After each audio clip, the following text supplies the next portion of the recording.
ఇంగ్లాండ్తో జరుగుతున్న 5 మ్యాచ్ల టీ20 సిరీస్లో భారత్ శుభారంభం చేసింది.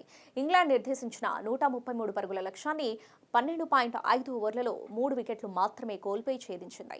టీమిండియా బ్యాటర్లలో ఓపెనర్ అభిషేక్ శర్మ తుఫాన్ ఇన్నింగ్స్ ఆడాడు. కేవలం 20 బంతుల్లోనే అర్ధ శతకాన్ని అందుకున్నాడు. ఓవరాల్గా 34 బంతుల్లో 5 ఫోర్లు, 8 సిక్సర్లు బాది 79 పరుగులు చేశాడు. ఇదిలా ఉంటే హాఫ్ సెంచరీ తర్వాత అభిషేక్ శర్మ విభిన్నంగా సంబరాలు చేసుకున్నాడు. బొటనవేలు, చూపుడు వేలు పైకి చూపిస్తూ అభివాదం చేశాడు. అతడు ఎందుకలా చేశాడోనని మొదటగా ఎవరికీ తెలియదు. మ్యాచ్ అనంతరం దానికి గల కారణాన్ని అభిషేక్ వెల్లడించాడు.